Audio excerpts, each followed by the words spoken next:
Tak lama kemudian, Junhui dan anak buahnya berhasil mengepung mereka. Ia menyeringai, yakin mereka terjebak jauh di dalam tambang garam dan tak bisa menembus dinding seperti sebelumnya. Setelah memberi aba-aba, para bawahan menyerbu Sarin yang terluka. Kini, satu-satunya harapan Sarin hanyalah keberuntungan yang selalu menyelamatkan Kyong. Dan kemudian, sebuah keajaiban terjadi. Segumpal listrik muncul di antara kedua pihak dan seekor pari listrik muncul darinya. Makhluk itu datang membawa kabar baik. Sarin Mule telah terpilih. Para bawahan tak mengerti apa yang sedang dikatakan makhluk itu. Junhui yang kehilangan kesabaran berteriak memerintahkan mereka menyerang. Sementara itu Sarin tertegun. Ia tak menyangka akan menjadi salah satu Chosen One. Terlebih karena dari seluruh tribe-nya hanya ada 5 orang yang pernah terpilih. Menghitung dirinya jumlahnya jadi 6. Satu-satunya kemungkinan lain adalah salah satu yang terpilih telah mati. Dan itu adalah Stargazer meninggalkan posisi kosong. Karena Sarin adalah orang kedua paling berani di sukunya. Ia memenuhi syarat menjadi penerus dan kini bertindak sebagai wakil kehendak Tuhan, mampu meminjam kekuatan ilahi. Ia resmi menjadi salah satu yang terpilih dan tampaknya arus pertempuran akan berbalik. Saat monster menghilang, pemimpin musuh memerintahkan serangan. Para anak buahnya berlari tanpa sadar menuju ajal. Sarin, sang kadal tangguh, mencabut tombak dari perutnya lalu menutup lukanya dengan listrik. Dengan mengangkat tangan, ia memanggil petir yang menyetrum seluruh gerombolan hingga pingsan. Sisanya langsung kabur bersama pemimpin pengecut mereka. Mereka tak sadar itu kesempatan terakhir menangkap duo ini karena Sarin sebenarnya kelelahan meski Kyo-wong tidak menyadarinya. Sarin tahu kekuatan ini punya efek samping. Kelelahan mental mulai terasa. Mungkin itu sebabnya Owen selalu merokok setelah memakainya. Ia menenangkan Kyo-wong dan berkata ia baik-baik saja, apalagi darahnya sudah berhenti mengalir. Tak lama kemudian, Sarin kembali menghabisi musuh di jalurnya. Sementara itu, Hegemonia yang sebelumnya bertaruh pada Janhi tak mau kemenangan direbut Nebula, jadi ia mengirim singa bertaring pedangnya melawan Sarin. Duo itu kaget melihat kucing raksasa muncul tiba-tiba. Saat binatang itu menerkam, Sarin langsung menyetrumnya habis-habisan sampai hangus. Kong makin pusing. Bagaimana mungkin harimau bertaring pedang bisa menyusup ke Automation Castle sampai ke tambang garam? Dalam beberapa jam, ia sudah melihat terlalu banyak hal mustahil. Di luar gua, mereka akhirnya memojokkan Jun yang malah mengeluh. Sikapnya membuat Kong muak karena dialah penyebab semua ini. Namun ia justru menyalahkan Kong karena ikut campur dalam perebutan warisan yang katanya urusan saudara saja. Ia juga menuduhnya melibatkan ras luar yang mengancam manusia. Orang-orang yang bersembunyi di belakang dua itu tiba-tiba menyergap, tapi langsung dibantai. Jun tak percaya melihat stamina dan kekuatan Sarin yang seharusnya sudah tumbang karena kehilangan darah. Akhirnya Kong membalas omongan kakaknya. Justru Junlah yang merugikan perkembangan kastil. Tempat itu hidup dari perdagangan, tapi dengan mengasingkan diri dari kekuatan sekitar, pengaruhnya bisa melemah dan membuka peluang invasi. Andaikan kakaknya sedikit lebih cerdas, ia takkan membuat keputusan bodoh. Kong ingin melakukan sesuatu yang jauh lebih besar demi kastil, bukan sekadar egois seperti saudara-saudaranya. Sayangnya, kata-katanya tak berpengaruh pada sampah rendahan itu, yang bahkan mengaku tak pernah menganggapnya sebagai saudara. Dengan pernyataan itu, ia membuka kipasnya, tanda jelas bahwa ia sedang memberi sinyal. Kong curiga gerakan itu untuk memperingatkan pembunuh tersembunyi di gudang depan mereka. Benar saja, sebuah panah melesat ke arah mereka. Pantulan firasat buruk membuatnya sadar mereka hampir mati. Ia terlalu lambat untuk menghindar, sementara Sarin juga terlambat sedetik menyadarinya. Entitas misterius itu seharusnya bisa memperingatkannya sebelum panah dilepas, tapi tanduknya belum tumbuh sempurna, jadi itu tak mungkin. Kini Kyo-wong harus membayangkan cara selamat. Ia terpikir angin bisa membelokkan panah. Entitas itu menyetujui kemungkinan tersebut dan langsung menciptakan pusaran kecil yang membuat panah melenceng. Semua orang terkejut, termasuk Kyo-wong. Ia mulai mempertanyakan hakikat entitas itu, kutukan atau keberuntungan. Entitas itu menjawab bahwa ia bukan keduanya, melainkan mampu melihat kemungkinan masa depan tanpa batas dan memilih jalur paling menguntungkan. Singkatnya, ia bisa memanipulasi probabilitas. Sebuah notifikasi sistem lalu memberitahu Nebula bahwa Kyo-wong telah membangkitkan sifat iblis bernama probability. Hegemonia merasa seperti badut karena dulu mengira kemampuan Kong hanyalah kutukan, sementara Nebula justru puas. Hegemonia yakin karakter itu dulu tercatat sebagai entitas terkutuk dan menuduh Nebula mengubah deskripsinya, tapi Nebula menegaskan data itu tak pernah berubah sejak awal. Nebula sendiri awalnya juga mengira itu kutukan pembawa sial, namun ia sadar sesuatu. Berbagai kejadian sial yang menimpa Kyo-wong sebenarnya adalah percobaan pembunuhan. Ia menyadarinya saat lantai kamar mandi runtuh, kepala pelayan sengaja merusaknya sebelumnya. Meski begitu, dalam situasi yang seharusnya membunuhnya, gadis itu selalu selamat. Saat itulah Nebula paham, yang ada dalam dirinya bukan kutukan kesialan, melainkan kemampuan iblis probabilitas yang bisa membawa keberuntungan besar jika digunakan benar. Meski Nebula beruntung dengan pilihannya, Hegemonia yakin ia belum kalah karena karakternya Junhui belum tumbang. Situasi berubah saat penguasa Automation Castle datang dan memerintahkan semua berhenti, karena Sang Lord telah kembali kali keluarga harus menghentikan pertarungan, ia akan memilih pewaris untuk mengakhiri kekacauan. Hegemonia yakin pewarisnya pasti Hee-jun karena ayah dan anak sehaluan politik, sesuatu yang membuat pihak lain dirugikan. Nebula jelas tak setuju. Saat Sang Lord maju untuk mengumumkan keputusan, Kong lebih dulu mengajukan pertanyaan sederhana, mengapa ia sepanjang hidup selalu berusaha membunuhnya. Semua orang, termasuk Jun, terkejut mendengar tuduhan berani itu. Sang Lord tak menyangkal, hanya bertanya sejak kapan ia tahu. Kong menjawab sudah lama, ia hanya memilih mengabaikannya karena tak ingin percaya. Alasan ayahnya ingin membunuhnya adalah karena ibunya meninggal saat melahirkannya. Ia juga tahu ayahnya sengaja mencapnya sebagai terkutuk dengan kebohongan yang ia ciptakan sendiri. Akhirnya, sang ayah mengakui semua kesalahannya. Tubuh istrinya terlalu lemah untuk melahirkan hingga akhirnya meninggal. Wanita itu sangat berarti baginya dan kehilangannya menimbulkan luka yang luar biasa. Saat itu satu-satunya kata yang terlintas di benaknya adalah kutukan. Sang ayah memilih percaya bahwa tanduk Gyeongbok adalah kutukan yang menyebabkan kematian ibunya, Ryo, menjadi penguasa Automation Castle penuh hari-hari berat dan ia merasa putrinya telah merenggut satu-satunya hal berharga dalam hidupnya. Setelah pengakuan itu, Gyeongbok memberi ayahnya kesempatan membuat keputusan akhir. Namun Jun langsung memotong menuduh ayahnya akan memilih karena rasa bersalah.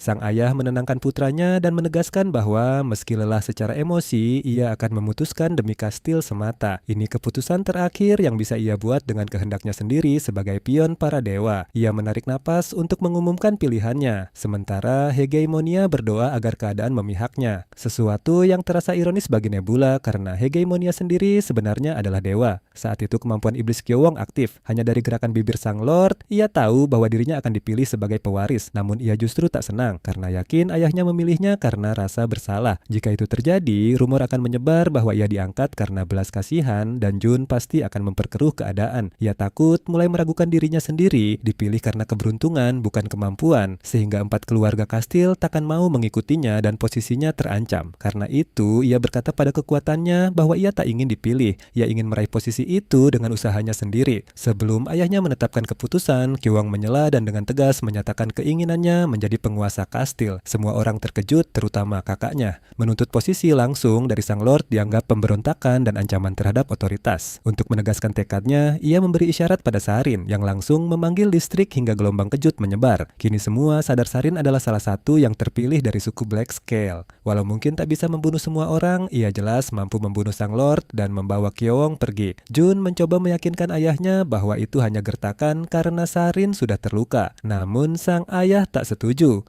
Saat pernah mengunjungi suku Black Scale, ia telah melihat kekuatan para terpilih dan ia yakin Rak bukan sosok yang boleh dianggap remeh. Dalam pikirannya, Ra adalah pion para dewa, batu di papan permainan yang berfungsi sebagai penahan agar penguasa kastil tak membuat keputusan bodoh. Ia memperingatkan Gyeongbok, jika penguasa kastil mati tanpa menunjuk penerus, keluarga-keluarga kastil akan memilih pewaris dari pihak mereka sendiri dan itu berarti ia tak punya peluang. Gyeongbok sudah siap dengan kemungkinan itu. Jika terjadi, ia akan meminta bantuan suku Black Scale dan mengusir siapapun yang menentangnya. Kakaknya langsung memaki, menyebutnya sampah berniat jahat. Pada saat itu, Sang Lord akhirnya tahu apa yang harus ia lakukan. Ia maju dan secara resmi menyerahkan posisinya kepada Gyeongbok. Tak mengejutkan, Jun langsung jatuh berlutut dalam kekalahan total. Beberapa hari kemudian, kastil menjadi lebih hidup dari sebelumnya, dengan ekonomi lokal tumbuh pesat. Semua orang mengaitkan kemajuan pesat itu dengan pertarungan perebutan suksesi, perubahan ekonomi, dan potensi pertumbuhannya luar biasa. Semakin banyak pedagang berdatangan dari berbagai ras dan latar belakang. 4 keluarga besar tetap diam melihat perkembangan Automation Castle, tanda mereka tidak memberontak terhadap keputusan drastis penguasa baru. Jun sebagai saudara kalah tak tahan mendengar pujian tentang perubahan positif itu. Malam hari, ia diam-diam meninggalkan kastil, berniat membangun kekuatan di tempat lain lalu kembali dengan pengaruh besar. Saat hendak pergi, Sarin muncul dan menghentikannya. Mereka berdebat, lalu Sarin membiarkannya pergi karena Jun tak wajib menjelaskan tujuannya. Namun Sarin tak ingin orang seperti Jun hidup lama karena bisa jadi masalah bagi kastil.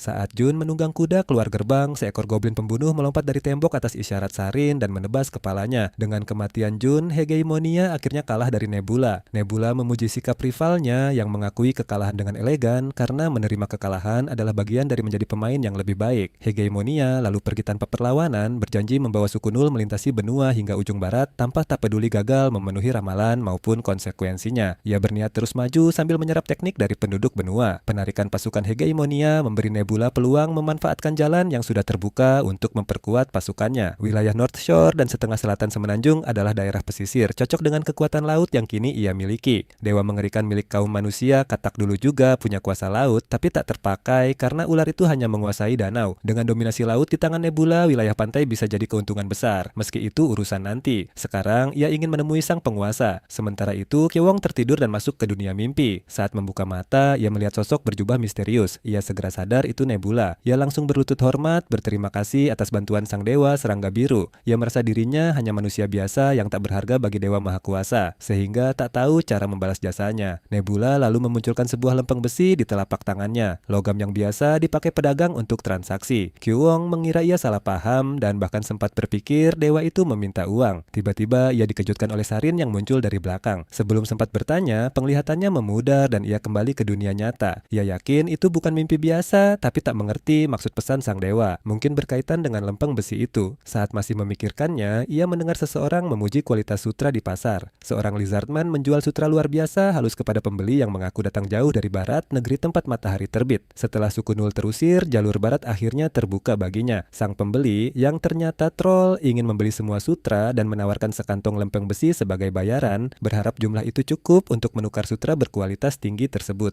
Lizardman itu tampak senang melihat jumlah bayaran dan langsung setuju berdagang. Namun Kyo-wong menghentikan transaksi dan meminta troll itu menyimpan uangnya karena sutra tersebut sudah ia beli. Troll itu kesal dan meminta konfirmasi, tapi di bawah tatapan tajam Kyo-wong, si Lizardman terpaksa membenarkan ucapannya. Troll itu pun pergi. Alasan Kyo-wong menghentikan jual beli itu karena harga yang dipasang terlalu murah. Lizardman beralasan ongkos transportasi turun sejak suku Nul pergi, jadi tetap untung walau dijual murah. Kyo-wong paham soal itu, ia pedagang juga. Namun hanya suku Black Scale yang bisa membuat produk langka seperti sutra ini. Jadi meski biaya produksi rendah, harga tak perlu diturunkan. Barang mewah bisa dijual lebih mahal. Ia lalu menyinggung lempeng besi milik troll tadi. Ia menaruh satu lempeng besinya di satu sisi timbangan dan milik troll di sisi lain. Dari beratnya terlihat jelas lempeng troll jauh lebih ringan. Kualitasnya buruk. Ia menasihati si Lizardman agar selalu mengecek berat lempeng besi sebelum bertransaksi. Saat itu Rak datang membawa lempeng besi lain dan meminta ditimbang juga. Begitu memegangnya, Kyo-wong sadar logam ini berbeda. Rak menjelaskan itu terbuat dari relik kuno yang ditemukan di reruntuhan. Kualitasnya bagus tapi terlalu keras untuk dilebur sampai para pandai besi menyerah. Karena itu, ia berharap Automation Castle bisa mengolahnya menjadi senjata. Saat itulah Kyo-wong mengerti maksud pesan dewa serangga biru. Ia ingin ia membuat senjata, dengan percaya diri ia menerima tugas itu. Sayangnya, ia segera menghadapi masalah. Pandai besi yang ia tugaskan kembali dengan laporan buruk. Awalnya ia yakin bisa, tapi setelah bekerja semalaman, ia hanya berhasil membuat satu ujung tombak. Biasanya besi cukup ditempa 10 kali, tapi logam ini butuh 30-40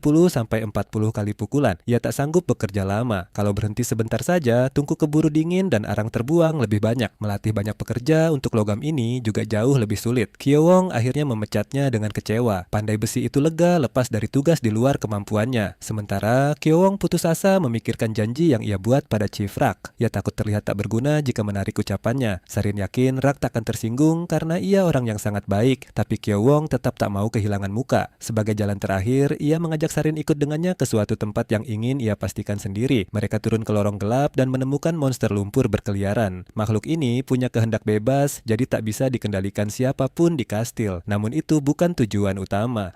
Kyo-wong membuka sebuah pintu dan menunjukkan apa yang ada di baliknya. Sebuah kincir air besar berputar di gerakan air terjun. Sarin belum pernah melihat alat seperti itu. Air terjun tersebut adalah cadangan air kastil. Letaknya di istana bagian dalam sehingga mustahil dirampas musuh. Hal terpenting adalah roda di bawahnya. Mesin yang mampu menghasilkan tenaga luar biasa tanpa henti. Kyo-wong bukan hanya ingin memakai tenaga kincir itu untuk melebur lempeng besi, tapi juga mengembangkannya demi merevolusi seluruh Automation Castle. Untuk itu ia meminta bantuan Sarin dan Sarin bersedia. Beberapa hari kemudian, Kyo-wong sudah membuat rancangan baru kincir air yang lebih canggih agar menghasilkan energi jauh lebih besar. Ia meninggikan air terjun dan menambah roda. Ia meminta pendapat Zale yang langsung menyetujui desain itu karena aliran air mereka cukup kuat untuk memutar semua roda. Namun, pembangunan akan butuh banyak tenaga kerja dan dana besar, terutama untuk mengimpor kayu kuat yang tak tumbuh di daerah itu. Kyo-wong tak khawatir soal uang, tapi Zale mengingatkan masalah utamanya, apakah hasilnya sepadan. Posisi Kyo-wong di kastil masih rapuh. Jika dana besar dihabiskan tanpa hasil jelas, kritik akan berdatangan. Beberapa hari kemudian, Kyo-wong terlihat duduk sendiri memikirkan ide baru. Ia bahkan memanggil kemampuan iblis probability miliknya untuk menilai kemungkinan. Kekuatan itu menjelaskan bahwa ia bukan ramalan masa depan. Ia tak bisa melihat apa yang akan terjadi, hanya memanipulasi keadaan saat ini agar peluang berpihak padanya, bukan menonton film masa depan, melainkan mengedit adegan yang sedang berlangsung. Meski begitu, saat Kyo-wong menjelaskan desain barunya dan bertanya apakah itu akan berhasil, kemampuan itu menolak menjawab. Ia hanya mengakui idenya cukup bagus. Akhirnya Kyo-wong memutuskan mewujudkannya. Pembangunan dimulai dan seperti dugaan, banyak masalah muncul. Kecelakaan, penipuan saat membeli bahan, hingga fase coba gagal yang menyakitkan. Berkali-kali mereka harus membongkar dan memulai ulang, menguras dana sekaligus waktu. Tenaga kerja pun kurang dan sering menimbulkan masalah. Namun Kyo-wong tak mau menerima alasan. Ia sudah berjanji pada Nebula dan berniat menepatinya apapun risikonya. Tekadnya yang tak tergoyahkan memaksa semua orang tetap bekerja. Bahkan Nebula sendiri terkejut melihat keseriusannya. Ia bahkan tak ingat pernah meminta dibuatkan 4 roda. Tapi begitulah manusia, berorientasi, tujuan, dan rela mendedikasikan hidup demi mewujudkannya. Berbeda dengan Lizardman yang menurutnya lebih lamban dan kurang taktis. Menyebut nama Dewa Serangga Biru ternyata membantu memperlancar proyek, karena keluarga-keluarga lain di kastil tak banyak menentang. Mereka justru merasakan manfaat ekonomi dari pembangunan. Pekerja berdatangan, barang beredar lebih banyak, distrik dagang meluas, dan keluarga pedagang ikut untung. Perjalanan membangun 4 kincir air memang tidak mulus, tapi dedikasi Kyo-wong akhirnya menghidupkan mesin itu, sebuah struktur puncak teknologi, ciptaan unik dari kastil tersebut. Pada hari peresmian, semua orang menyaksikan roda-roda mulai berputar. Penemuan 4 kincir air akhirnya membuahkan hasil. Kyo-wong berbisik meminta maaf pada Dewa Serangga karena memakai namanya demi mencapai tujuan, berharap Sang Maha Kuasa memahami niatnya. Saat itu juga Nebula menerima notifikasi. Kemampuan pembuatan besi naik ke level 2, membuka jalan bagi peradabannya untuk menghasilkan besi berkualitas tinggi. Peradaban Nebula bukan hanya unggul dalam produksi perlengkapan besi, tetapi juga sudah memiliki mata uang sendiri serta sistem tulisan bernama huruf Chung. Ini resmi menjadikan peradaban Nebula paling maju dibanding faksi lain. Nebula sama sekali tidak terkejut, dia tahu betul kemampuan manusia. Tekad pantang menyerah merekalah alasan ia memilih manusia sebagai spesies keduanya. Beberapa hari berlalu di kastil otomasi. Beberapa elf datang berkunjung dan terkejut mendengar kincir air bekerja sejauh ini. Suaranya begitu keras hingga pasti ukurannya sangat besar. Seorang Lizardman menjelaskan bahwa kincir itu bukan hanya untuk menggiling gandum, tetapi juga dimanfaatkan tenaganya untuk membuat senjata. Seorang pedagang lalu memamerkan sutra berkualitas tinggi. Begitu para elf menyentuh kain itu, mereka langsung tertarik dan tanpa ragu menawarkan pelat besi sebagai pembayaran. Katanya itu kualitas terbaik dari wilayah asal mereka. Pedagang menimbang pelat itu dan mendapati kualitasnya rendah menurut standarnya. Ia kecewa dan menolak berdagang dengan orang yang dianggapnya meragukan. Para elf merasa dituduh menipu dan bersikeras besi mereka berkualitas. Pedagang menyuruh mereka menukarkannya di bank pusat kastil otomasi untuk mendapatkan pelat besi yang benar-benar bagus. Para elf mengira pedagang terlalu melebih-lebihkan kainnya, membuat sang pedagang marah dan memarahi mereka tentang betapa sulit proses pembuatannya sampai akhirnya para elf itu kabur.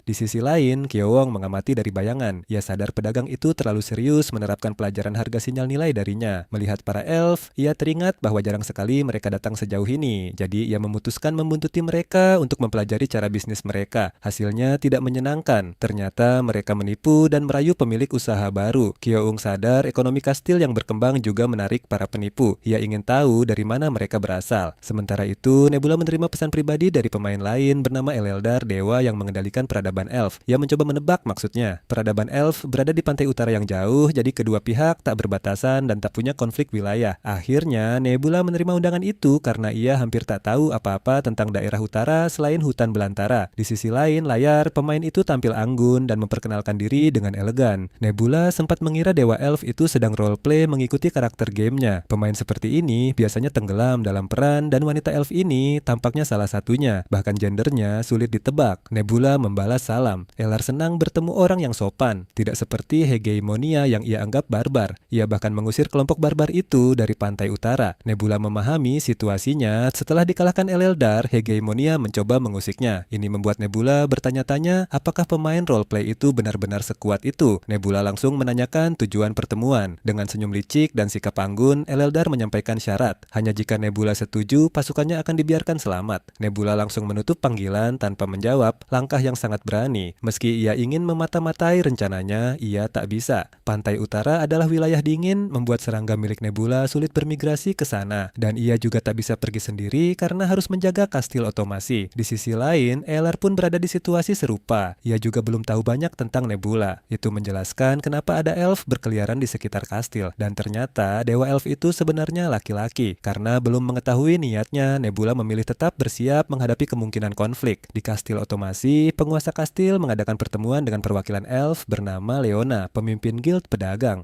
Sang Lord merasa ia tak perlu memperkenalkan diri karena semua orang sudah mengenalnya.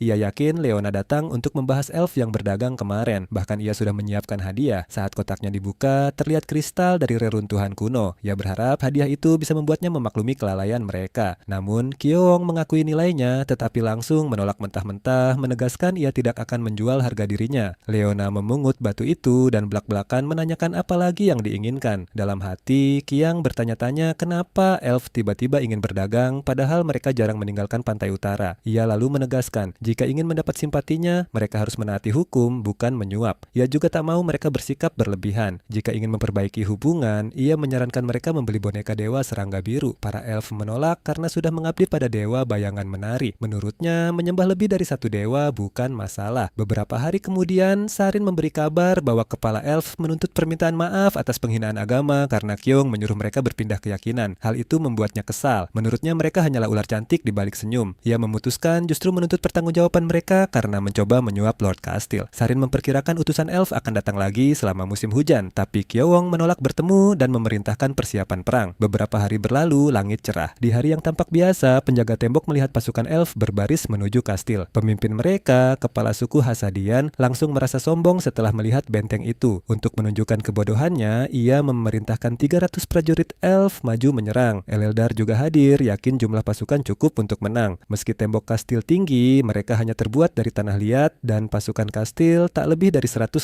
orang. Selain itu, busur elf bisa menembak lebih dari 80 langkah, jauh lebih unggul dari busur manusia. Sementara itu, Nebula mengamati semuanya dengan persiapan matang. Tak lama, kepala suku menerima kabar buruk. Ada 70 pasukan datang dari ngarai menuju kastil. Ia kesal karena jelas musuh sudah siap. Yang tak ia pahami, kenapa hanya 70 orang. Lalu datang kejutan lain, di belakang mereka ada pasukan yang menutup jalur mundur, menjebak mereka di tengah. Pasukan itu adalah Lizardman yang menunggangi Kokatris. Kepala suku tak percaya melihat manusia dan Lizardman bekerja sama. Sedangkan Elear hampir panik saat sadar lawannya bukan cuma manusia, tapi juga para Lizardman. Sepertinya Elar belum sadar bahwa Nebula mengendalikan manusia sekaligus Lizardman. Saat ia menghubungi Nebula untuk protes, Nebula santai saja dan bilang ia hanya mengecek daftar pemain lokal. Begitu Elar melakukan hal yang sama, ia langsung tersambar kenyataan Nebula adalah penguasa wilayah ini. Awalnya ia mengira Nebula cuma dewa manusia, tapi setelah dijelaskan, ia benar-benar tak percaya. Melihat Lizardman mendekat, pasukan elf panik dan kehilangan formasi. Lebih buruk lagi, 70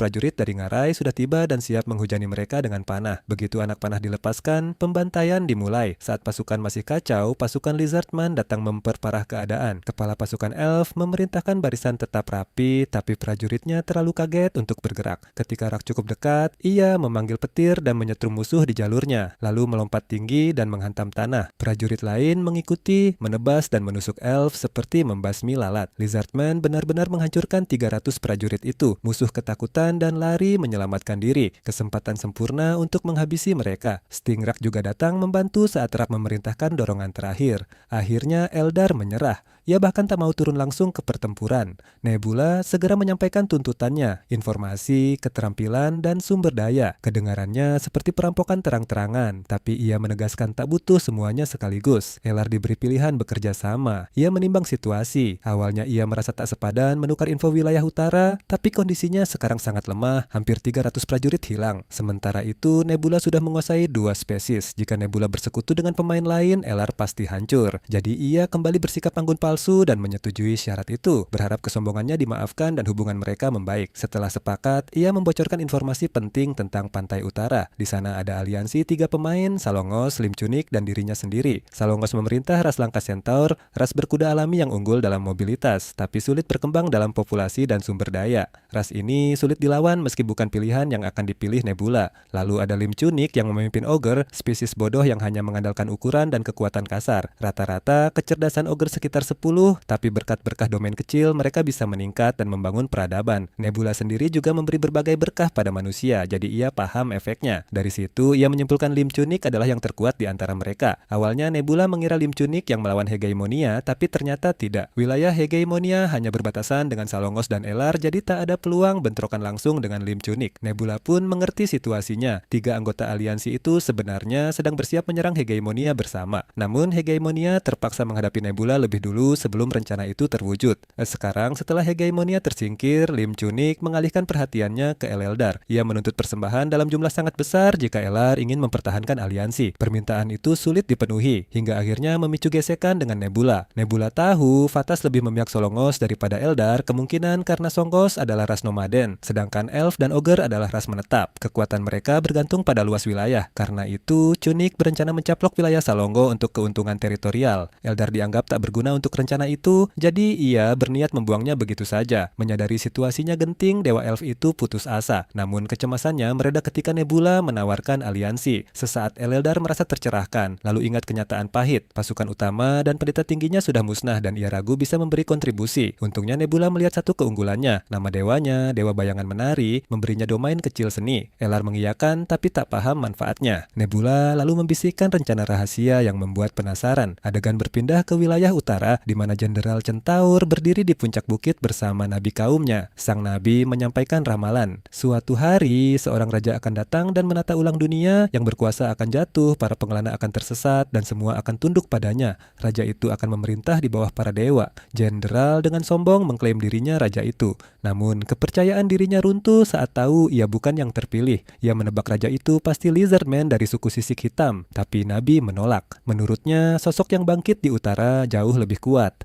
Ogre raksasa dengan kekuatan luar biasa dan kecerdasan melampaui elf. Kepala suku Centaur murka mendengar ia hanya akan jadi bawahan makhluk kasar itu, lalu membunuh sang nabi karena ramalan tersebut. Ia, Tameridu, yakin hanya dirinya yang pantas di puncak dan takkan tunduk pada siapapun selain dewa. Ternyata ramalan itu rekayasa Nebula melalui Eleldar. Setelah tugasnya selesai, Tamaridu marah besar dan menolak mempercayainya. Kini tinggal Nebula yang harus mewujudkan ramalan itu jadi kenyataan. Kembali ke Tamaradu, ia bermimpi berjalan di medan berbahaya wilayah dingin utara, berusaha mendaki puncak Gunung Prestis. Tenaganya habis dan batu besar menghalangi jalannya. Ia terbangun, hanya mimpi buruk, tapi jelas pertanda kejatuhan yang tak terelakkan. Meski begitu, ambisinya menjadi raja tak padam. Saat merenung, seorang penjaga datang membawa kabar. Ada tamu ingin menemuinya. Tak lama, tamu itu datang, bukan satu, melainkan utusan dari 2 bangsa. Pertama, elf bermata hijau dari suku nabi yang telah mati. Ia juga membicarakan ramalan, tapi versinya berbeda. Kepala Ogre Kjun akan menjadi raja kecuali Tamaridu menggantikannya sebagai raja utara. Tamu kedua adalah manusia dari Automation Castle, yang sudah menganggap Tamaradu sebagai penguasa tunggal utara dan membawa upeti layaknya untuk Raja Centaur.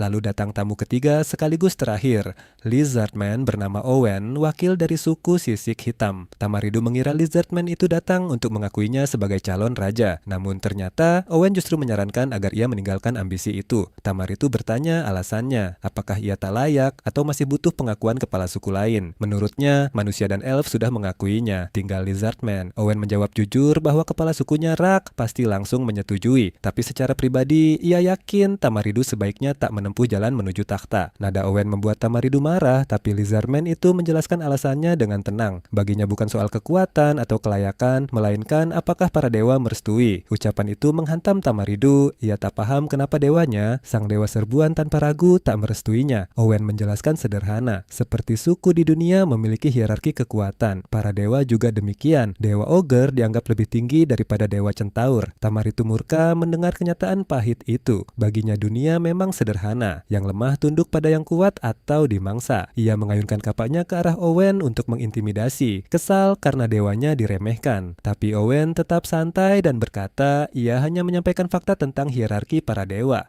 Jika Tamaridu marah, seharusnya ia melampiaskannya pada dewa yang menindas dewanya. Walau tampak kasar, Tamaridu memahami makna kata-kata itu. Mimpi buruknya ternyata semacam wahyu negatif. Dewanya tahu perasaannya, tapi tak pernah memberi tanda agar ia jadi raja. Batu yang jatuh di mimpinya justru tanda agar ia menyerah. Akhirnya, ia menerima ucapan Owen dan meminta arahan. Sebelum pergi, Owen menanamkan gagasan gagasan lain. Ia mencontohkan prajurit suku sisik hitam yang berani melanggar perintah demi tujuan lebih besar. Itulah yang ia ingin Tamaridu lakukan. Setelah berpikir, Tamaridu sadar ia harus tetap menjadi raja, bukan demi diri sendiri, tapi demi dewanya. Ia harus menempuh jalan berduri yang bahkan tak diinginkan dewanya. Sementara itu, Nebula dan Eleldar mengamati semua berjalan sesuai rencana. Nebula memanfaatkan domain kecil seni milik Elar untuk mencapai hasil ini. Elar takjub karena Nebula memakai kekuatan itu jauh lebih efektif daripada dirinya sendiri. Domain seni mampu memengaruhi hati lewat karya, lukisan, patung, bahkan ramalan. Nebula memakai ramalan untuk memanipulasi lawan, bahkan membuat spesies milik pemain lain bertindak di luar kehendak dewa mereka. Pemain Salongos yang mengendalikan centaur akan kesulitan karena pendeta tingginya memberontak. Meski begitu, Elar ragu apakah itu cukup untuk mencapai tujuan mereka. Nebula tetap yakin mereka sudah memanipulasi berbagai pihak, tapi masih ada kemungkinan Salongos menggagalkan rencana. Namun Nebula sudah memikirkan itu, Salongos sadar ras centaur nomaden tak akan berkembang pesat secara ekonomi dan teknologi. Sementara peradaban ogre yang menetap akan melampaui mereka. Artinya dalam waktu dekat centaur takkan mampu melawan ogre. Karena itu, pemberontakan Tamaradu justru akan dianggap berkah tersembunyi, kesempatan menghentikan kehancuran centaur.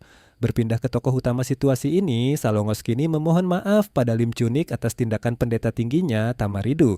Namun Lim Chunik menenangkannya, itu bukan salahnya. Menurutnya, justru ia sendiri yang lalai karena meremehkan rencana Dewa Elf setelah bersekutu dengan Nebula. Bagaimanapun, ia yakin bahwa dalam perebutan takhta antara Tamaridu dan Kejun, hasilnya sudah pasti. Jadi menurutnya, tak ada alasan bagi Salongos untuk meminta maaf. Namun sebenarnya, bukan itu alasan Salongos meminta maaf. Ia justru yakin Tamaridu akan menghancurkan Kejun tanpa ampun. Keduanya sama-sama percaya pada pendeta tinggi masing-masing, tapi hanya waktu yang menentukan siapa yang akan bertahan dan merebut takhta. Hari penentuan akhirnya tiba. Tamaradu dan pasukannya mulai menyerbu, lebih dulu membantai goblin bayaran yang katanya bekerja untuk ogre. Saat pertempuran berlangsung, ogre tiba-tiba muncul dari persembunyian. Para centaur terlambat sadar bahwa goblin hanya umpan. Raksasa-raksasa itu mengayunkan senjata berat dan menghancurkan centaur tanpa belas kasihan. Di sisi lain, Tamaridu maju ke garis depan dan menebas kepala beberapa ogre hanya dengan satu ayunan pedang. Jelas prajurit ogre biasa bukan tandingannya. Baginya, satu-satunya lawan sejati hanyalah kepala ogre Kijijin. Tak lama, Kijun sendiri turun ke medan perang. Ia murka karena Tamaridu mengkhianati kepercayaan dua bangsa dan ingin membayar pengkhianatan itu dengan darah. Keduanya menyerbu dengan senjata terangkat, saling menjatuhkan senjata hingga sama-sama tak bersenjata. Tamaridu menyerang dengan tinju, tapi lawannya menghindar, mencengkeram lehernya, lalu dengan satu gerakan mengunci dan memutar kepalanya, membunuhnya secepat pertempuran dimulai. Berpindah kedua dewa yang menyaksikan, Eldar yang tadinya yakin dengan hasilnya kini tercengang karena si centaur bahkan tak sempat melukai lawannya. Ogre memang kuat dan kecerdasannya meningkat berkat berkah, tapi centaur tetap ras langka dan petarung elit. Kini Elar justru khawatir pada pasukan utama Nebula, para Lizardmen, karena mereka lemah terhadap dingin dan mungkin takkan tahan melawan ogre. Nebula menjelaskan ia tak pernah berniat mempertemukan Lizardmen dengan ogre secara langsung. Elar tak paham maksudnya. Saat ia bertanya, Nebula malah mengalihkan topik dengan menanyakan peringkatnya di game. Dengan agak malu, Elar mengaku ia peringkat 3400. Dalam hati Nebula menilai itu tidak buruk, meski juga bukan prestasi luar biasa. Ini sekaligus meluruskan kesalahpahaman Nebula. Ia dulu mengira pemain dipilih berdasarkan peringkat, tapi jika murni acak juga terasa janggal karena dua pemain top terpilih dari ribuan jelas bukan kebetulan. Ia pun menyingkirkan misteri itu dan berharap kerjasama Elar berlanjut. Adegan beralih ke Lim Chun yang sedang mengamati profil Nebula. Sebagai mantan pemain peringkat atas, ia langsung mengenalinya. Ia tak senang harus menghadapi pemain top secepat ini, tapi merasa diuntungkan oleh Dewa Gacha. Ia mendapat domain kecil burung dan tahu serangga serta Lizardman milik Nebula lemah terhadap dingin, sehingga ia berencana memanfaatkan kelemahan itu. Persiapannya sudah dimulai. Walau melawan pemain papan atas, ia tetap bangga dengan peringkat lamanya, yaitu 20. Musim dingin hampir tiba, memaksa Nebula segera bertindak dan Chunik siap. Tiba-tiba, Chunik melihat desa elf di dekatnya terbakar. Bukan satu, melainkan banyak permukiman terbakar bersamaan. Ia langsung sadar ini ulah Nebula. Taktik bumi hangus menghancurkan semua wilayah yang bisa membantu musuh. Nebula santai saja, tapi Elar tak sanggup melihat desa-desanya jadi abu. Nebula menenangkannya, semua elf sudah dievakuasi. Yang membuat Eldar lebih khawatir adalah fakta bahwa memakai taktik bumi hangus sedini ini hampir tak pernah terjadi. Nebula mengakui itu benar karena biasanya strategi ini gagal jika dipakai terlalu awal. Namun situasi kali ini berbeda. Karena musuh sekarang berada di pantai utara, mereka akan kesulitan mendapatkan persediaan makanan. Suku sisik hitam menguasai seluruh perdagangan di Automation Castle, dan setelah desa-desa elf di sekitar dihancurkan, para ogre tak bisa merampok ataupun berdagang. Kelemahan terbesar ogre adalah kebutuhan makan mereka yang sangat besar.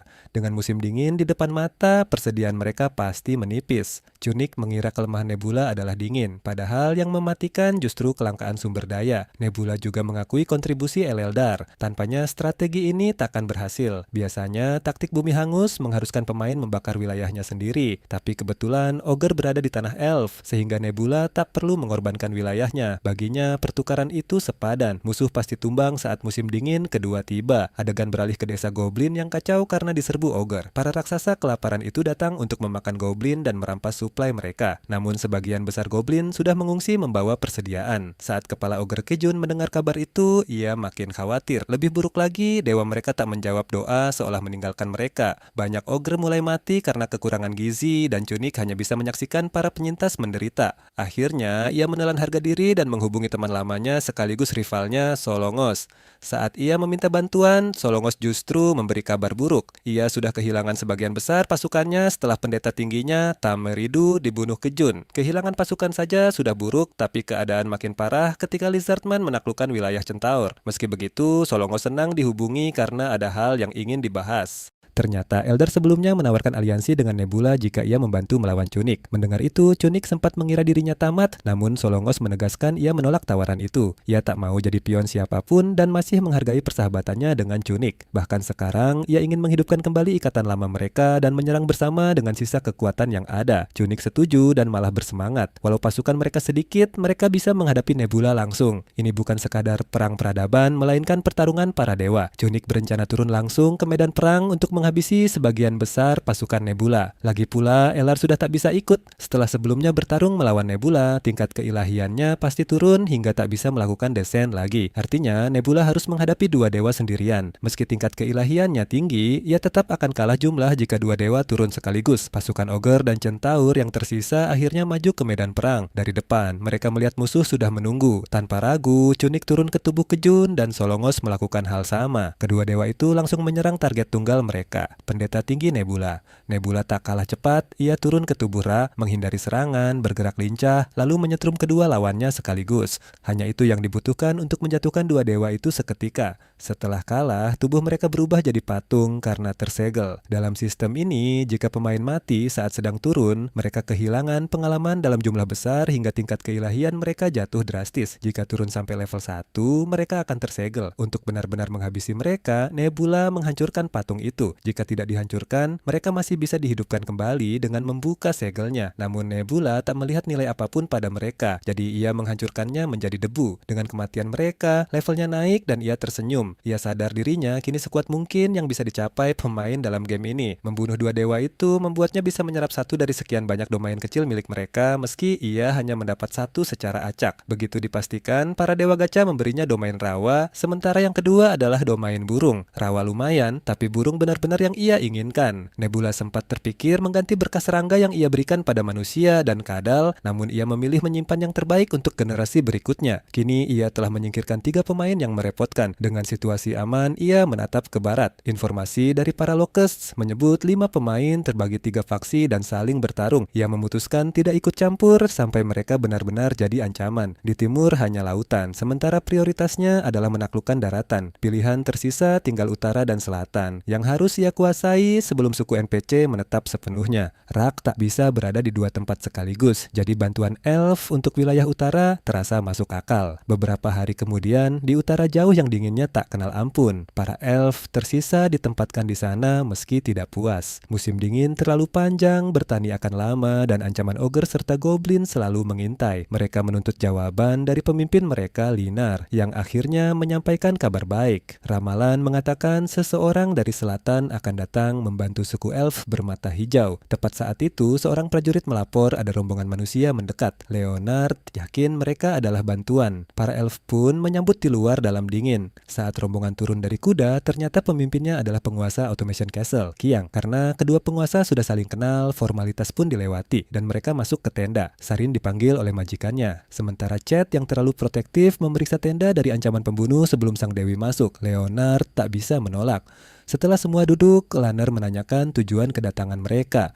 Kyoong berharap ramalan sudah memberi jawaban, tapi tetap menjelaskan bahwa Dewa Serangga Birunya ingin ia membantu peradaban lemah seperti elf. Leonard ragu apakah ini bantuan tulus atau sekadar merendahkan. Ia lalu menunjukkan alat tani, senjata, dan benih tahan dingin yang ia bawa. Leonard sempat sangat senang sampai ia menyebut harga. Meski diperintah membantu, ia tak tertarik jika tanpa keuntungan. Leonard mengaku mereka bangkrut, sumber daya terakhir habis untuk perjalanan. Kong pun pura-pura menarik tawaran dan hendak pergi karena waktunya berharga. Namun Leonard langsung menuntut kejujuran tujuan sebenarnya. Mustahil ia datang ke tanah tandus tanpa alasan. Ia membentangkan peta dan menunjuk lokasi tambang terbuka kaya besi, dikelilingi pepohonan tinggi yang menandakan tanah subur, tempat mereka bisa bertani. Leonard bersedia menukar apapun yang bisa mereka hasilkan dengan harga murah, tapi Kyoong masih ragu menukar barang nyata, sekarang demi sesuatu yang baru sebatas kemungkinan. Sebagai jaminan, penguasa elf itu memberi sumpah dan menjaminnya secara pribadi sebagai elf bernama Leonard. Akhirnya, Kyoong menerima tawaran itu karena melihat potensinya meski ia tak mau hanya mengandalkan janji lisan. Ia meminta bukti nyata. Disinilah sang penguasa elf ragu karena nilai biji besi dan hutan di masa depan jauh lebih besar daripada apa yang ia terima sekarang, seolah ia menjual masa depan keturunannya. Namun tanpa kesepakatan ini, mungkin tak akan ada masa depan sama sekali. Pasti ada nilai besar di balik perdagangan ini, atau dewa tak akan memberinya wahyu tentangnya. Saat kedua pihak menempelkan cap tangan di kontrak, perjanjian pun resmi. Mereka bersumpah menepatinya. Inilah perdagangan kredit pertama di pesisir utara benua ketiga yang berhasil Nebula raih. Ini bukan sekadar transaksi, melainkan awal revolusi ekonomi besar. Dunia yang telah hancur dulu adalah tempat liar, di mana suku hanya peduli pada darah mereka sendiri. Orang luar dianggap ancaman, bukan mitra. Gesekan dan paranoia itu membuat peradaban mandek, membunuh konsep perdagangan sebelum sempat berkembang. Kini keadaan mulai berubah. Suku-suku tak lagi sekadar pengembara putus asa, mereka mulai menetap, berkembang, dan mengikat nasib lewat kontrak tertulis. Era baru mendekat, masa ketika memperdagangkan aset tak berwujud dan bertaruh pada janji masa depan menjadi hal biasa. Inilah awal ekonomi maju yang akan menulis ulang aturan bertahan hidup. Proses panjang dan berdarah itu bahkan membuat Rak lelah, tapi kini semuanya selesai, ia bisa bernapas lega. Suku kurcaci adalah penghalang terakhir bagi manusia kadal, dan kebanyakan sudah kabur ketakutan. Sisanya bertahan dan Rak memerintahkan pasukannya membersihkan area. Para sisa itu melawan mati-matian sampai akhir keras kepala seperti batu, layaknya kurcaci pada umumnya, namun sia-sia melawan kekuatan manusia kadal yang lebih unggul.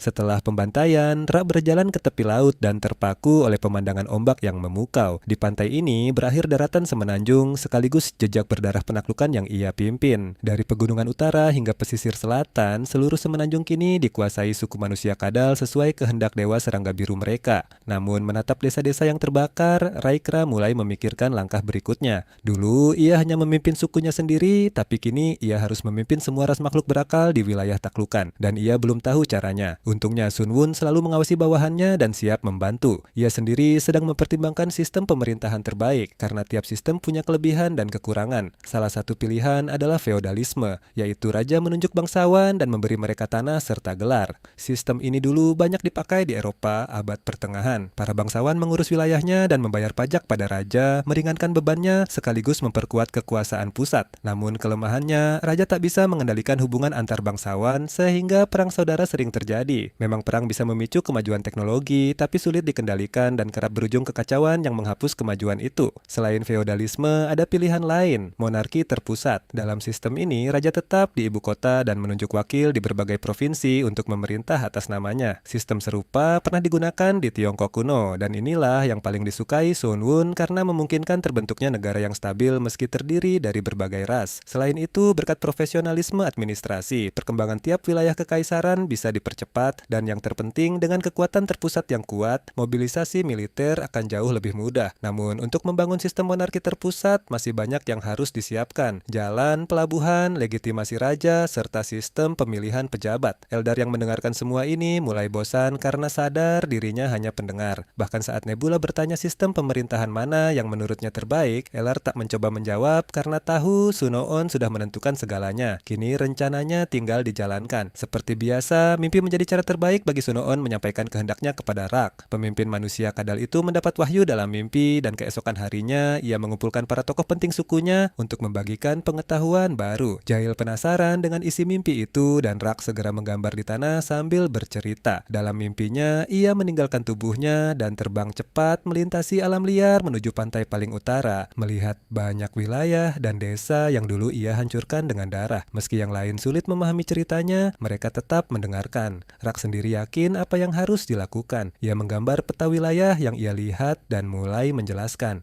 Pertama, ia menunjukkan posisi mereka sekarang lalu bertanya nama tempat itu. Salah satu manusia kadal menjawab bahwa para kurcaci menyebutnya Maganin, artinya ujung daratan. Rak menuliskannya. Ia lalu menanyakan nama tempat mereka memusnahkan orc berkulit merah. Hure mengingat namanya Salmon, tapi karena ada tempat lain bernama sama, Rakara menamakannya South Simon. Ia terus menamai wilayah sampai hampir semua punya nama. Tinggal satu tempat belum dinamai. Tak ada yang tahu karena tak ada makhluk cerdas tinggal di sana. Tanahnya berbatu, tandus, dan dihuni coklatris liar sehingga semua menghindarinya. Namun justru tempat itulah yang muncul dalam mimpi Rak. Meski dikelilingi pegunungan tinggi, ada satu jalur kecil yang bisa dibuka. Di balik lingkar gunung itu terdapat lembah subur dengan sungai mengalir hingga laut. Dia langsung menebak itulah tanah yang ditunjukkan dewa. Dewa serangga biru menamainya Orazon, artinya tanah tempat Tuhan berdiri.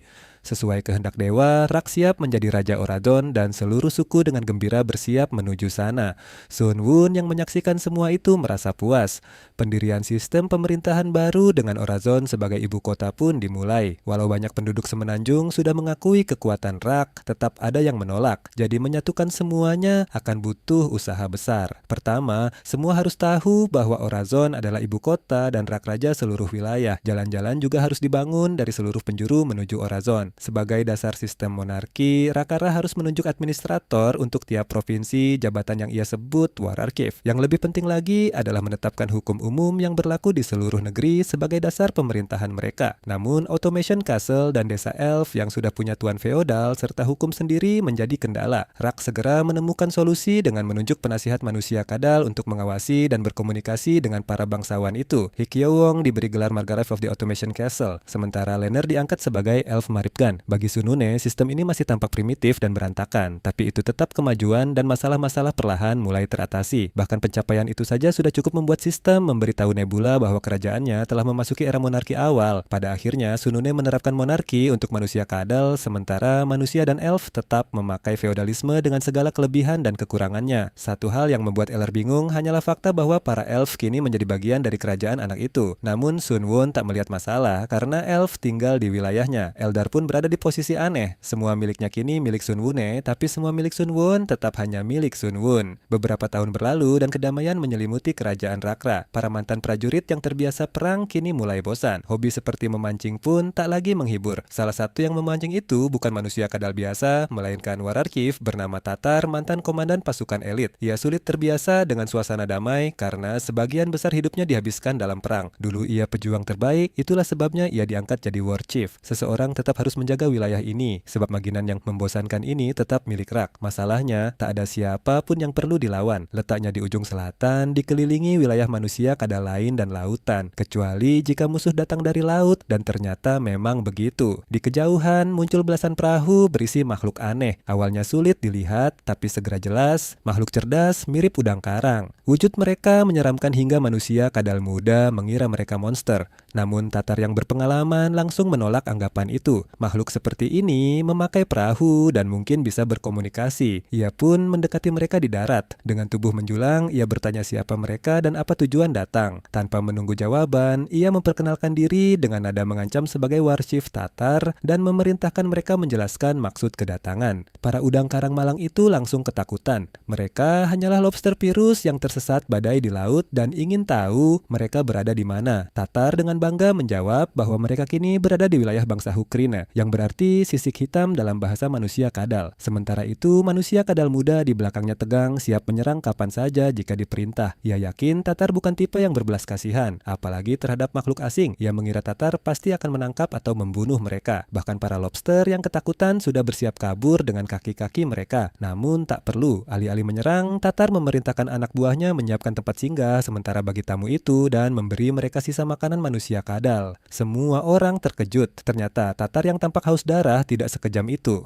Para lobster pirus sangat berterima kasih dan berjanji takkan melupakan kebaikannya. Setelah beristirahat dan makan, mereka pulang. Manusia kadal muda itu heran mengapa Tatar menolong mereka. Andai ia di posisi Tatar, ia pasti sudah mengusir mereka dan melapor pada Ra bahwa ia menghalau penyusup, sebuah jasa besar di mata raja. Ia tak mengerti mengapa Tatar melewatkan kesempatan meraih prestasi. Sebenarnya Tatar sendiri pun tak sepenuhnya yakin keputusannya benar. Bisa saja mereka musuh, tapi ia tak mampu bertindak lain. Untuk menjelaskan, Tatar bertanya apakah si muda tahu bagaimana ia kehilangan mata kirinya. Tentu saja tahu, kisah itu terkenal. Tatar pernah melawan 10 troll sekaligus yang mencoba merampok para musafir, dan dalam pertarungan itulah ia terluka. Padahal para musafir itu hanyalah halfling asing yang bahkan bukan sekutu manusia kadal. Setelah kehilangan matanya, Tatar kemudian bertemu Rak. Raja manusia kadal menilai bahwa melawan 10 troll sekaligus dan hanya kehilangan satu mata adalah prestasi membanggakan. Namun masalahnya, Tatar kehilangan mata itu bukan demi sukunya, melainkan demi menyelamatkan sekelompok halfling. Rak pun bertanya apakah ia menyesal. Tatar menjawab bahwa ia pernah mendengar kisah lama. Dulu rombongan manusia kadal yang dipimpin Rak terluka dan kelelahan setelah lama mengembara di tanah tandus tanpa harapan. Pada saat genting itu, Rak menerima berkah dewa serangga biru. Sebagai balasan, sang dewa tak meminta apapun. Ia hanya iba pada para pengembara malang. Rak terkejut ketika Tatar berkata bahwa ia menolong para halfling karena ingin bertindak penuh belas kasih seperti dewa itu. Ia merasa memang harus melakukannya saat itu. Jawaban itu justru menyenangkan Rak. Tatar dianggap benar dan raja memintanya terus bertindak seperti itu. Jika ada yang mengkritik, ia cukup mengatakan bahwa Rak sendiri mendokyowongnya. Kini hanya waktu yang bisa membuktikan apakah keputusan Tatar tentang para lobster itu tepat. Tak lama kemudian, manusia kadal muda yang sama datang membawa kabar makhluk laut itu kembali. Tatar segera menemui mereka. Pemimpin lobster Rubo menyambutnya dengan gembira, tapi Tatar langsung menanyakan alasan kedatangan mereka. Apakah mereka terseret badai lagi? Ternyata tidak. Mereka datang khusus untuk membeli sutra dan besi yang dulu ia sebutkan. Pulau mereka sedang berperang melawan pulau lain sehingga mereka butuh teknologi dan sumber daya asing. Sebagai bayaran, mereka menawarkan satu peti penuh mutiara putih berharga.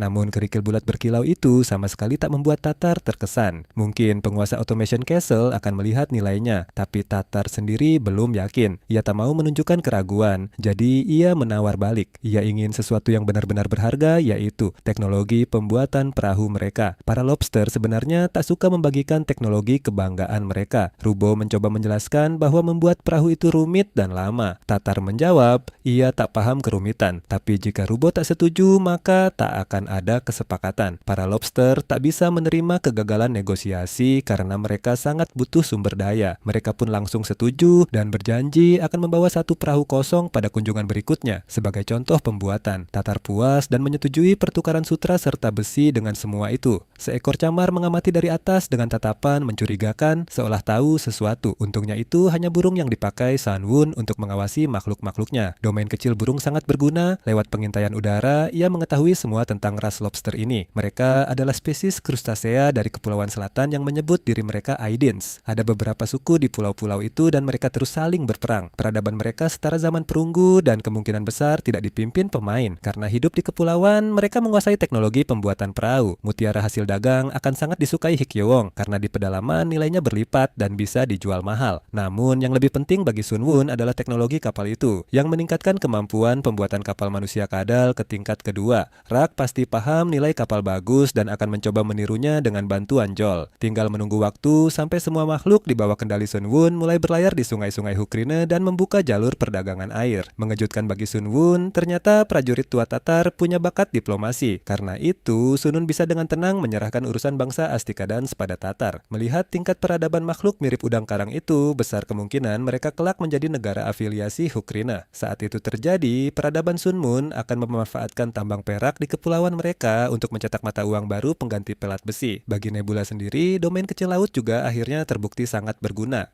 Lamunan Sunwun tentang rencana masa depan tiba-tiba terputus oleh panggilan makhluk aneh yang menyapanya sebagai pencipta. Namanya Honggo dan Sunwun langsung memerintahkannya melapor. Beberapa waktu lalu, Nebula menugaskannya mengelola kawanan belalang dan ia seharusnya tak melapor jika tak ada masalah. Namun rencana tak berjalan mulus. Karena salah perhitungan Sunwun dan kesalahan Honggo, identitas dalam kawanan belalang itu kini diketahui para dewa lain di wilayah tersebut. Risiko ini muncul karena jumlah kawanan belalang level 3 mulai menurun. Sebelumnya, Sunwun menyuruh Honggo mengarahkan kawanan itu ke ladang para pemain lain untuk memperlambat perkembangan peradaban mereka dengan syarat dilakukan hati-hati agar tak ketahuan. Sayangnya kawanan itu menyerang pemukiman milik salah satu peradaban maju dan akibatnya tak terelakkan. Pemain itu sadar bahwa serangan belalang adalah ulah pemain lain yang mengendalikan domain serangga. Untungnya Honggo masih aman. Sunwun memang sudah memperkirakan kejadian seperti ini. Yang ia khawatirkan justru keselamatan Honggo sendiri. Makhluk itu baik-baik saja meski kehilangan banyak belalang akibat keajaiban dewa lain dan tampaknya para dewa belum menyadari keberadaannya. Itu kabar baik, sebab jika mereka tahu tentang Hongo, kerugiannya akan jauh lebih besar.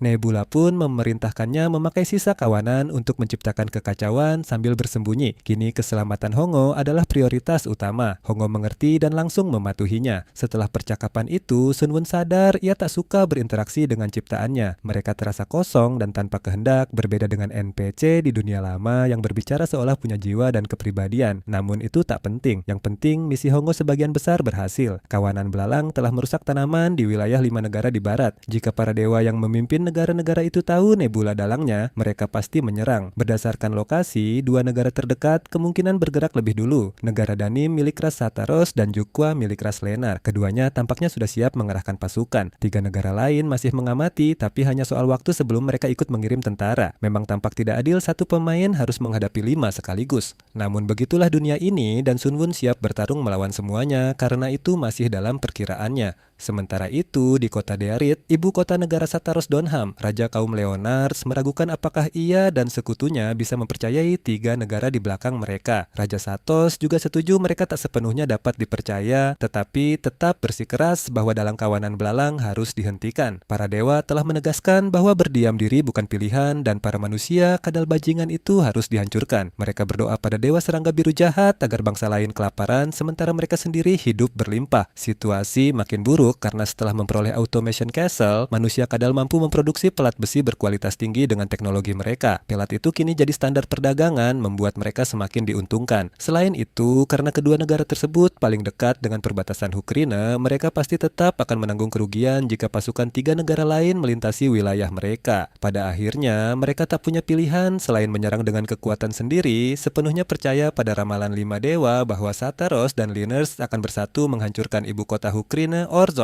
Hati ingin menentukan strategi terbaik dan Vav sudah menyiapkan rencana. Wilayah Hukrine dikelilingi pegunungan. Satu-satunya jalur pasti adalah melalui Automation Castle. Jalur pantai selatan memang ada, tetapi dipenuhi serangga dewa serangga biru dan medannya terlalu berat. Jadi mereka memutuskan merebut Automation Castle dari rak lalu maju. Ada 2 jalan menuju kastel. Sataros akan bergerak langsung sedangkan Leoners memutar lewat tanah tandus utara. Mereka sepakat menyusun rencana rinci dan mengumpulkan pasukan selama sebulan. Sebulan kemudian semuanya siap dan pasukan berangkat di bawah pengawasan para dewa. Salah satunya Krampus, penguasa Sedaros yang dikenal sebagai dewa pengorbanan hidup, peringkat 1430 dalam game. Ia bertanya-tanya bagaimana sekutu dewanya menyuplai pasukan. Runda, Dewi Liners yang dijuluki dewa buah tertinggi, berencana memakai persediaannya sendiri sampai pasukan melewati belantara, lalu menjarah desa saat mencapai pantai utara. Namun Runda tak bisa menghubungi Nebula karena sengaja diblokir, bahkan setelah sebulan lebih. Krampus juga tak mengerti. Andai bisa bicara, mereka mungkin menegosiasikan ganti rugi akibat kawanan belalang. Sebaliknya, Nebula justru meningkatkan latihan militer dan patroli. Kini negosiasi sudah terlambat. Gabungan pasukan Krampus dan Runda berjumlah lebih dari 1.100 Liners dan 800 Sataros. Terbesar di benua ketiga dan Runda yakin kejatuhan Nebula hanya soal waktu. Omong-omong, Runda benar-benar perempuan tak seperti Eleldar. Tiba-tiba muncul notifikasi komunikasi. Krampus mengira itu Nebula, ternyata Eleldar. Pasukan Leonard baru saja melewati koloni Elf dan hendak berbicara. Krampus tahu Eleldar dan Nebula beraliansi longgar bisa saling mengkhianati kapan saja. Ia menyarankan Runda berbicara seolah sendirian dan mendengarkan tawaran Eleldar. Eleldar muncul dengan gaya khasnya sebagai dewa elf, sepenuhnya tenggelam dalam peran. Runda yang baru pertama bertemu terkejut, penampilannya seperti gadis elf dan tingkahnya aneh. Eleldar berpura-pura sebagai korban tak bersalah dan meminta bantuan. Ia mengaku dipaksa tunduk oleh Nebula setelah kekalahan Salongos dan Lim Chunik, lalu diperalat dan dipermalukan. Nebula bukan hanya jauh lebih kuat, tapi juga unggul strategi. Runda kaget mengetahui Eleldar tak membantu mereka. Jika dipikir, luar biasa Nebula sendirian mengalahkan pemain sekuat itu. Bagi Eleldar, itu wajar. Reputasi Nebula sudah terkenal. Ia telah melawan tak terhitung dewa di banyak dunia dan meraih peringkat tertinggi. Nebula adalah monster sejati. Krampus dan Runda saling pandang. Jelas mereka sedang sial. Pemain peringkat pertama dan kedua ternyata sudah tiba di benua ini bersamaan. Sementara itu, Elar melanjutkan ceritanya. Ia mengaku hanya bisa selamat karena memohon ampun dan menuruti semua keinginan Nebula demi bertahan hidup. Kini ia muak dan memohon agar Krampus serta Runda mengizinkannya membantu mereka. Namun mereka ragu sehingga Runda menuntut bukti. Tanpa ragu Elar memperlihatkan semua penderitaannya di tangan Nebula, penghinaan, penindasan terhadap para elf hingga pembakaran desa mereka. Mereka terkejut melihat sekutu diperlakukan lebih buruk daripada bawahan. Karena itulah Elar ingin membantu mereka lepas dari Nebula. Walau tak punya pasukan, ia punya sesuatu yang sama berharganya. Ia tahu rencana Nebula untuk pertempuran ini. Setelah ia membocorkan semua informasi, percakapan berakhir dan Elar menghela napas lega sekaligus lelah. Nebula ternyata mengawasi sejak awal dan menyukai aktingnya. Ia menjalankan tugas dengan sempurna. Bahkan Sun Wun heran kenapa aktingnya begitu meyakinkan. Alasannya sederhana. Hampir semua yang ia ceritakan memang benar. Sun Wun benar-benar menghancurkan pasukan Elar, membakar desa elf, mengusir mereka ke utara, lalu memaksa kontrak penyerahan seluruh sumber daya masa depan. Meski begitu, Elar tetap setia dan menyampaikan cerita sesuai perintah Nebula agar musuh percaya bahwa ia akan melancarkan serangan pendahuluan ke ibu kota saat Deros, Demorit. Namun Elar merasa itu belum cukup mengubah keadaan. Menurutnya, strategi Nebula adalah menyerang pasukan Lanners lebih dulu. Jika Lanners mundur ke Daimurit, sementara Sataros berhasil merebut Automation Castle, pasukan Lizardman pengejar bisa terjebak di antara dua musuh. Tapi Nebula menilai perhitungan itu salah. Rencananya justru menyerang beberapa hari lebih awal sebelum Lanners sempat mundur. Tanpa sadar, Elar sudah membantu rencana itu dengan memberi sebagian persediaannya kepada Lanners sebagai tanda menyerah total. Persediaan yang sebenarnya sudah disiapkan khusus. Tak lama, laju pasukan Lanners melambat drastis. Ternyata makanan mereka diracun. Pemimpin mereka, Hetty, murka saat mendengar laporan bahwa ransum rusak. Ia hampir menghukum pembawa logistik, tetapi jenderalnya meminta waktu menjelaskan. Ia curiga karena makanan baik-baik saja sampai kemarin, dan yang terakhir mereka makan adalah suplai dari elf. Hetty tak percaya karena ia sendiri sudah memeriksanya. Sang jenderal menduga racun disembunyikan di dalam bahan makanan yang tampak segar. Tak heran Dewa Lizardman menguasai serangga kotor. Jika begitu, informasi dari elf juga tak bisa dipercaya. Walau ramalan Dewi Buah Tertinggi mengatakan hal yang sama, Jenderal Eubet menduga sang Dewi mungkin keliru dan elf sekutu Lizardman belum benar-benar berkhianat. Suplai rusak itu bukti tipuan musuh. Tiba-tiba seorang pengintai datang membawa kabar darurat. Pasukan Lizardman terlihat dan hanya beberapa jam lagi akan tiba. Saat ditanya jumlahnya, jawabannya membuat semua terdiam. Lebih dari 1.500 Lizardman. Ini kabar buruk. Setelah keracunan makanan, pasukan siap tempur mereka tinggal 900. Bahkan dengan jumlah setara pun, Lanners sudah kalah ukuran tubuh. Sekarang mereka kalah jumlah. Pertempuran terbuka hampir pasti berujung kekalahan. Hetty pun memerintahkan mundur dan mengirim utusan ke Raja Sataros untuk memberi kabar bahwa mereka terpaksa menarik diri setelah bertemu pasukan utama musuh. Yubai menyarankan mundur ke pegunungan dan hutan untuk memulai perang gerilya. Itu satu-satunya peluang menang. Seluruh pasukan Leonard segera bergerak mundur. Hetty berharap taktik itu bisa memanfaatkan keunggulan ukuran kecil mereka dan membeli waktu.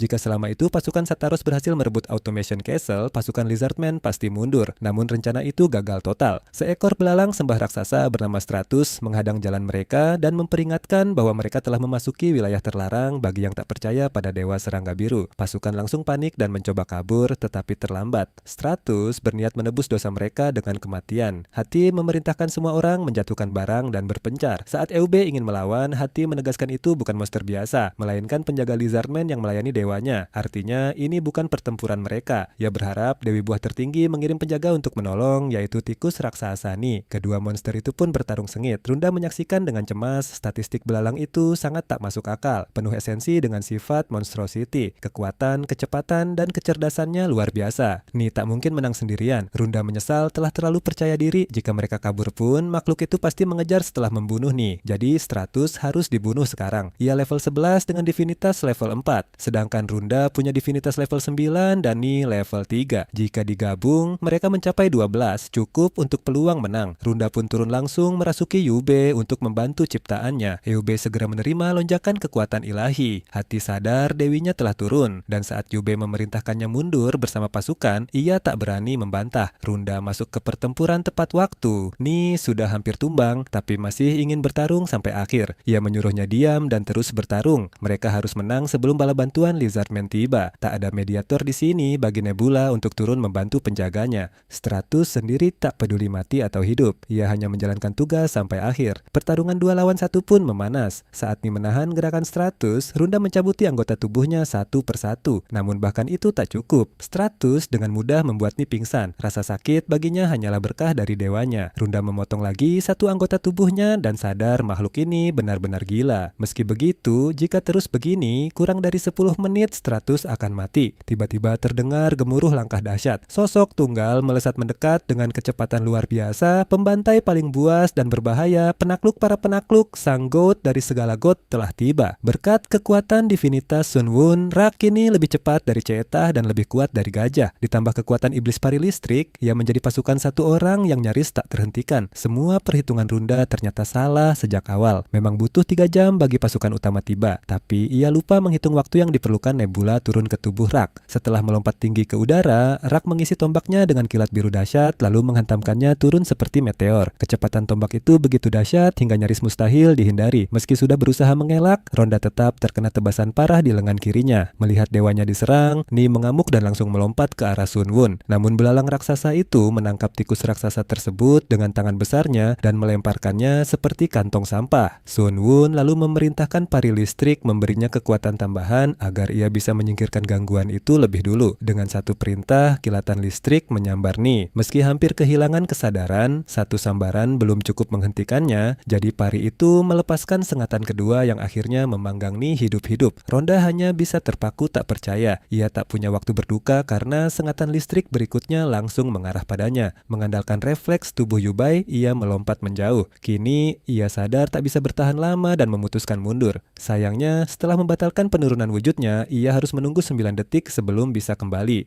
Jika mati dalam waktu itu, hukumannya akan lebih berat. Ia pun terus menjauh sambil berusaha bertahan hidup beberapa detik terakhir. Keadaannya makin buruk karena levelnya sudah turun akibat kematian Ni, dan ia tak boleh membiarkan Yube mati juga. Saat itulah ia melihat buah dan segera memakannya untuk memulihkan stamina. Tiba-tiba, ia menyadari sekawanan serangga mengelilinginya. Ia cepat paham itu bukan serangan sungguhan, melainkan pengalih perhatian untuk menutup pandangannya. Ia menguatkan diri, tinggal 2 detik lagi. Saat belalang raksasa mencoba menghancurkannya, Ronda melompat menghindar. Namun Sun Wun muncul dari belakang dan mencengkeram lehernya. Sebelum sempat melawan, lehernya diremas seperti tomat hingga darah muncrat kemana-mana. Akibat kecerobohannya, ia telah kehilangan Ni dan sebagian besar pasukannya. Pukulan terbesar, level divinitasnya anjlok dari 9 menjadi 5 karena gagal menyelesaikan penurunan. Andai berhasil tepat waktu seharusnya hanya turun ke 7. Tak lama, Krampus menghubunginya. Ia jelas tidak senang dengan hasil pertempuran dan langsung menanyakan levelnya. Tanpa ragu Ronda berbohong, mengaku masih di level 7. Meski begitu Krampus tetap khawatir, baginya kehilangan 2 level saja sudah kerugian besar. Itu membuat Ronda semakin takut membayangkan reaksinya jika tahu ia sebenarnya kehilangan 4 level. Krampus menilai level 7 saja mungkin tak cukup untuk menjaga stabilitas internal. Ronda mencoba menenangkannya dengan berkata semuanya terkendali. Padahal kenyataannya jika kebun buah yang dijaga mukjizat ilahi hancur, ia tak akan mendapat pemasukan dan kepercayaan pengikutnya akan makin turun. Ditambah lagi kematian Imam Agungnya, Eup, memperburuk keadaan. Ronda lalu menanyakan apakah pasukan Sataros sudah bersiap menyerang dan Krampus memastikan iya. Sejak tahu mereka ditipu Eleldar, pasukannya bergerak cepat. Kavaleri akan tiba sekitar 2,5 hari lagi. Automation Castle kemungkinan kosong, jadi merebutnya tak akan sulit. Untuk memastikan, Ronda bertanya, apakah tugasnya hanya menahan pasukan utama Lizardman selama 2,5 hari? Krampus setuju. Ia yakin Nebula pasti sudah menghabiskan kepercayaannya saat bertarung tadi, sehingga ia akan memprioritaskan mempertahankan Automation Castle dan mundur untuk menyelamatkannya. Kabar itu justru membuat Ronda cemas karena sulit baginya fokus pada situasinya sendiri. Dengan sisa kavaleri, perang gerilya mungkin bisa bertahan 2 hari, tetapi ia ragu apakah harus jujur pada Krampus. Pada akhirnya, ia memilih diam. Kalau ia akan hancur, sekalian saja menyeretnya. Keesokan harinya, Krampus menghubunginya lagi dengan kabar buruk. Pasukan Lizardman justru bergerak ke arahnya. Padahal tugas Ronda adalah menahan mereka. Kita tahu Ronda gagal menjalankan misinya, terutama karena jumlah kavaleri Leonard tak cukup untuk menahan musuh. Masalah terbesarnya justru informasi keliru dari Eleldar. Sesuai rencana awal, pertempuran seharusnya terjadi di medan menguntungkan wilayah Hukrina. Namun karena bentrokan terjadi beberapa hari lebih cepat, mereka terpaksa bertarung di area terbuka tanpa perlindungan maupun posisi strategis. Krampus jelas kesal karena sudah bisa melihat tanda-tanda kekalahan. Tanpa benteng untuk dipertahankan, ia terpaksa menarik pasukan dan membangun camp di ibu kota. Ronda sadar keadaan mereka gawat. Ia tak habis pikir bagaimana Krampus bisa melawan 17.000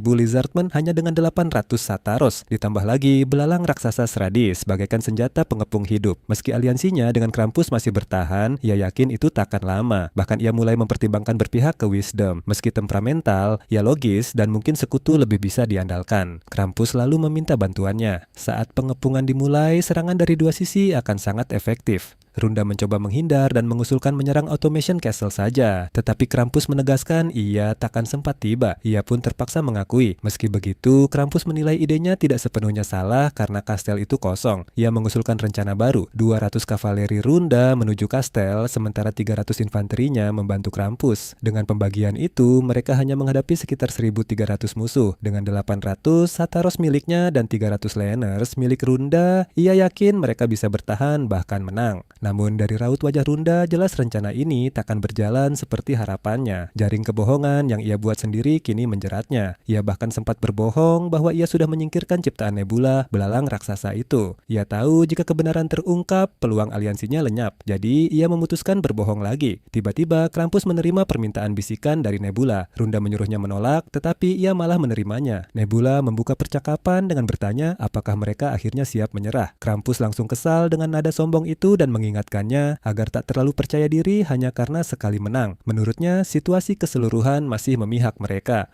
Sun Wun cepat memahami keadaan. Sekilas melihat wajah Runda yang berkeringat gugup sudah cukup menghapus sisa keraguannya, dan ia terkekeh membayangkan Krampus dibohongi sekutunya sendiri terlalu menghibur. Sementara itu, Krampus makin tidak sabar, masih kesal karena Nebula memblokirnya selama ini, dan kini setelah tersambung malah hanya mendapat ejekan.